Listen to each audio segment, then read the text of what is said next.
4. धूम्रपान.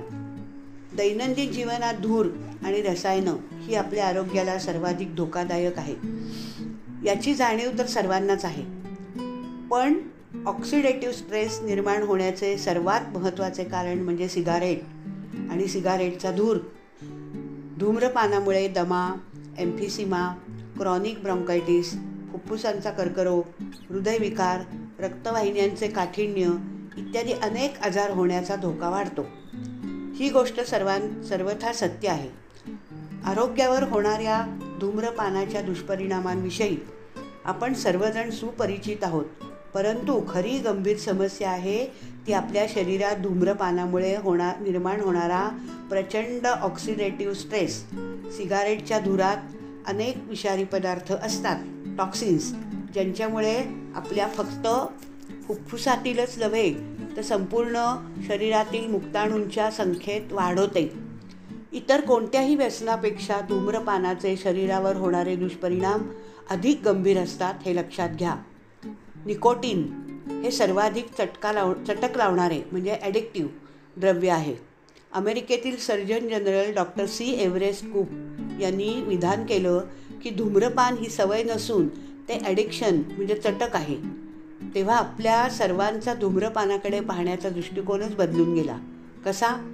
त्यांनी निकोटीनमधील ॲडिक्शन निर्माण करणारे गुणधर्म जनतेसमोर आणले, जे या सिगरेट कंपन्यांना गेली 50 वर्ष माहीत होते. खरं सांगायचं तर असे अनेक सबळ पुरावे देता येतील की ज्यानुसार फक्त 2 ते 3 आठवड्यात निकोटीनची चटक लागू शकते. आणि तसं असेल तर धूम्रपानाची सवय सोडणं लोकांना कठीण वाटतं, यात कोणतं आश्चर्य? दारूपेक्षाही धूम्रपानाची सवय सोडणं रुग्णांना कठीण वाटतं. एकंदरीत सिगारेट पिण्यामुळे आरोग्यावर होणाऱ्या दुष्परिणामांची किंमत आपल्याला वाटते त्यापेक्षा खूप अधिक आहे. अप्रत्यक्ष धूम्रपान म्हणजे धूम्रपान करणाऱ्या व्यक्तींच्या सहवासातील व्यक्तींच्या नाकातोंडात धूर जाऊन काही आजार होण्याचा धोका वाढतो. उदाहरणार्थ दमा, एम्फिसिमा, फुफ्फुसाचा कर्करोग, हृदयविकाराचा झटका इत्यादी. आणि म्हणूनच सार्वजनिक ठिकाणी धूम्रपान करू नये असा कायदा अनेक देशात आहे. तुम्ही कधी एखाद्या बंदिस्त जागेत धूम्रपान करणाऱ्या व्यक्तींच्या संपर्कात आला आहात? आठवून पहा. मला आठवतंय, गेल्या महिन्यात मी माझ्या मुलीला तिच्या कॉलेजमधून घेऊन परत चाललो होतो. एका छोट्या शहरात कारमध्ये पेट्रोल भरण्यासाठी थांबलो. पेट्रोलचे पैसे देण्यासाठी परत गेलो.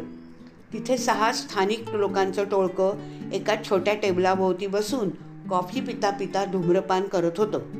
मला श्वास घेणंही मुश्किल झालं. ठसका लागला, डोळ्यातून पाणी येऊ लागलं. काही क्षणातच मी आजारी असल्यासारखं मला वाटू लागलं. ज्यांना सवय नसते त्यांच्या बाबतीत सिगरेटच्या धुराचे दुष्परिणाम आणि लक्षणं लगेच दृश्य होतात.